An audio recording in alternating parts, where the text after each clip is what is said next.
आपको हिंदी विषय के बारे में जो पहला आपका चैप्टर है मित्रता, जिसको आचार्य रामचंद्र शुक्ल जी ने लिखा है, उनके जीवन परिचय से संबंधित हम आपको कुछ डिटेल्स देते हैं, जिसको आप सुने। आपकी किताब में है और आप लोग किताब खरीद लीजिए और उसके बाद उसी से ऑनलाइन आपकी पढ़ाई हो पाएगी, क्योंकि जो चैप्टर हम शुरू करेंगे वो किताब आपके सामने होना चाहिए। जब आप किताब में देखेंगे तभी हमारे लेक्चर को कायदे से समझ पाएंगे और आगे आप काम कर सकते हैं। इसलिए सबसे ज़रूरी है आप किताब खरीद लो, जिसमें जब आप किताब खोलोगे तो उसमें पहला चैप्टर आपका है मित्रता, जिसको आचार्य रामचंद्र शुक्ल जी ने लिखा है। अब हम उसके जीवन के बारे में बताएंगे, उनका जीवन परिचय जो है कैसा है उसके बारे में हम आपको डिटेल में देते हैं, जिसमें आप देखेंगे कि आचार्य रामचंद्र शुक्ल का जन्म बस्ती जिले के अगौना नामक ग्राम में सन 1884 ईस्वी में हुआ था। ये स्टार्टिंग में कुछ परिस्थितियों का आकलन नहीं कर सके, जिसकी वजह से इनकी प्रारंभिक शिक्षा दीक्षा में कुछ बाधा उत्पन्न हुई। आप जानते हैं कि इनका जन्म स्थान राठ नामक तहसील माना जाता है और वहीं पर इन्होंने अपनी शिक्षा की शुरुआत की। बाद में इंटरमीडिएट एफए की परीक्षा के दौरान इन्हें कुछ बाधा उत्पन्न हुआ। एक कारण ये था और दूसरा कारण ये था कि मैथमेटिक्स में गणित के विषय में ये कुछ कमज़ोर थे, जिस वजह से इन्हें आगे पढ़ाई करने में दिक्कत आई और इन्होंने क्लास करना पढ़ाई करना बंद कर दिया। फिर कुछ समय के लिए इन्होंने सरकारी नौकरी की और सरकारी नौकरी के दौरान स्वाभिमान के कारण इन्होंने उसको भी छोड़ करके मिशन स्कूल में ये चित्रकला के अध्यापक के रूप में कार्य करने लगे। कुछ समय बाद इन्होंने हिंदी, अंग्रेजी, उर्दू जैसी कई भाषाओं का ज्ञान अर्जित किया और इनकी कुछ रचनाएं आनंद कादम्बिनी नामक पत्रिका में प्रकाशित होने लगी। और उसके बाद फिर धीरे धीरे ये कुछ वर्षों तक नागरिक प्रचार सभा में हिंदी शब्द सागर के सहायक संपादक बने और इसके बाद फिर काशी हिंदू विश्वविद्यालय में हिंदी के प्राध्यापक बने, हिंदी के प्रधानाध्यापक बने। और उसके बाद फिर डॉक्टर श्याम सुंदर दास जी के अवकाश ग्रहण करने के बाद फिर आप जो है उसके विभागाध्यक्ष बने। उसके बाद सबसे बड़ी जो क्वालिटी इनके अंदर थी कि ये आलोचक माने जाते हैं। आलोचक क्या होता है? आलोचना का साहित्य इनका अमर है।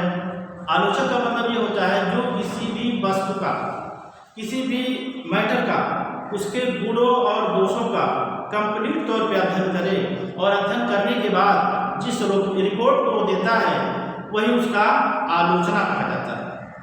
इसमें आलोचक दिया है तो आलोचना से आपको टेंशन होगा कि आलोचना क्या चीज़ है, तो मैं उस पर आपको डिस्कस करके बता रहा हूँ कि आलोचना उस विषय वस्तु को कहते हैं कि जब हम किसी व्यक्ति के बारे में, किसी गद्य के बारे में, किसी काव्य के बारे में हमको आलोचना करना होता है तो सबसे पहले हम ये सोचते हैं कि उसके गुण क्या हैं, इस काव्य के गुण क्या हैं, इस काव्य के दोष क्या हैं। दोनों का अध्ययन करने के पश्चात हम जिस विषय वस्तु पर पहुंचते हैं वो उस वस्तु की आलोचना कहलाती है।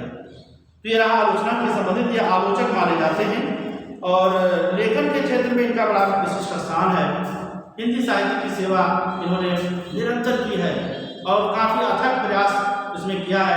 इनका नाम अच्छे लेखकों में माना जाता है। शुक्ल जी का संपूर्ण जीवन इसी पर हिंदी काव्य, हिंदी गद्य की सेवा में ही समर्पित रहा और इन्होंने बहुत सारी चीज़ों को लिखा है, जिसका विवरण हम आपको बाद में बताते हैं।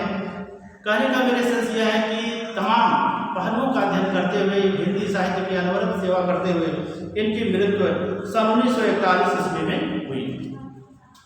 ये रहा इनका जीवन परिचय। जब हम आपको जीवन परिचय का पोर्शन लिखवाएंगे, आपको मैटर देते हैं अभी, आप उसको देखकर लिख लेंगे। फिर उसके बाद हम आपको बताते हैं भाषा शैली के बारे में। आप कापी में लिखेंगे भी तो ऐसे ही लिखेंगे, पहले आप गद्य का वो जीवन परिचय लिख लेंगे, फिर भाषा शैली, फिर कृतियाँ। एक एक लाइन छोड़ के लिखना है। शैली में, भाषा शैली में हम आपको बताते हैं कि इनकी भाषा सरल, व्यवहारिक तथा तत्सम शब्दावली से युक्त है। वो भी संस्कृत की तत्सम शब्दावली से युक्त है, जिसमें भाषा का प्रयोग जैसे कई भाषाओं के अध्ययन के हिसाब से इन्होंने किया है, जिसमें उर्दू, फारसी, अंग्रेजी के शब्दों का प्रयोग किया है। साथ ही साथ इनके भाषा में, इनके कृतियों में सरलता है, व्यवहारिकता है, इसका समावेश मिलता है। और शैलियों में इन्होंने वर्णनात्मक शैली, विवेचनात्मक शैली, व्याख्यात्मक शैली, आलोचनात्मक शैली और भावात्मक शैली, हास्य व्यंग्यात्मक शैलियों का प्रयोग किया है अपने रचनाओं में, कृतियों में। तो वर्णनात्मक शैली क्या होता है? वर्णनात्मक शैली उस शैली को कहते हैं कि जब किसी विषय वस्तु को लिखा जाए तो वो वर्णन के तहत हो, जो श्रोता हो वो उसका एक नैरेशन पाए, वर्णनात्मक सिस्टम में हो। विवेचनात्मक मीन्स उसके तथ्य विवेचनापूर्वक लिखे गए हों, पूरी गंभीरता, वैचारिकता के साथ लिखे गए हों। और व्याख्यात्मक मीन्स विस्तृत विशद व्याख्या हो। आलोचनात्मक मीन्स मैंने आपको पहले बता दिया कि वो चीज़ उसके गुणों और दोषों का अध्ययन करके जिस निष्कर्ष पर हम पहुँचते हैं वो आलोचनात्मक शैली में आता है। भावात्मक मीन्स इनके कृतियों को, इनकी रचनाओं को, इनके ग्रंथों को पढ़ने पर यह पता चलता है कि इसमें एक किस्म का भाव छुपा हुआ है। हास्य व्यंग्यात्मक मीन्स इनके कृतियों में कहीं कहीं हंसने की बात आ जाती है, कुछ व्यंग्य के तौर पे कह दिया जाता है थोड़ा बहुत, कि ताकि जो है जो श्रोता हो, जो क्वार्टर जो उसको समझे, उसके मन में कुछ एक हंसी का भाव पैदा हो। तो ये रहा इनका सारा डिटेल्स जिसको आपने अभी देखा। अब हम आपको इसका कुछ मैटर देते हैं, तब तक के लिए हम आप थोड़ा सा विराम लेते हैं। अब तीसरा ऑप्शन, जैसे पहला आपने देखा जीवन परिचय, भाषा शैली, अब हम तीसरे पॉइंट पर चलते हैं, कृतियाँ। कृतियाँ में इन्होंने बहुत सारी कृतियाँ लिखा है, जिसमें सबसे पहला हम निबंध की बात करते हैं। निबंध में इनका है चिंतामणि भागवत विचार वीथी। नंबर 2 है आलोचना में रसमीमांसा त्रिवेणी। और फिर जो है तीसरे में आता है इतिहास में हिंदी गद्य साहित्य का इतिहास 1929। संपादन में है तुलसी ग्रंथावली, हिंदी शब्द सागर, जासी ग्रंथावली, नागरिक प्रचारणी पत्रिका, आनंद कादम्बरी। और 5वें में दिया है कि अभिमन्यु वध और 11 वर्ष का समय। हम आपको सिर्फ 5 ऑप्शन का ही, 5 हेडिंग का ही मैटर देते हैं, क्योंकि बहुत ज़्यादा लिखने की कोई आवश्यकता नहीं है। 3 नंबर का ही सवाल आता है, बहुत ज़्यादा लिखने की कोई आवश्यकता नहीं है। बाकी किताब आपके पास है, किताब से अध्ययन कर सकते हैं। ओके, हाँ बच्चों, तो ये तो आपको समझने के लिए मैंने दिया, और फिर लिखने के लिए मैं आपको अभी एक कॉपी मैंने तैयार की है लिख करके, क्योंकि किताबों में बहुत बड़ा डिटेल दिया होता है, तो हमारे बच्चों को ज़्यादा प्रॉब्लम ना होने पाए, हम उसको जो है बना के रिसेट किया। जैसे मैंने देखिए बोर्ड पे आप देख सकते हैं, आप लिखेंगे सबसे ऊपर आचार्य रामदास शुक्ल, फिर उसके बाद पहली हेडिंग जीवन परिचय, फिर दूसरी हेडिंग भाषा शैली, फिर तीसरी हेडिंग कृतियाँ। ये 3 ऑप्शन पे बना हुआ हम आपको एक अभी फोटोकॉपी तैयार किए हुए हैं, जिसको मैंने खुद लिखा है, वो अभी हम आपको सेंड कर देते हैं। आप इसकी एक कॉपी बना लीजिए, नोट बना करके इसको तैयार कीजिए। हम किसी दिन आपको बुलाएंगे और कॉपी आपकी हम चेक करेंगे। तब तक के लिए बहुत बहुत थैंक यू।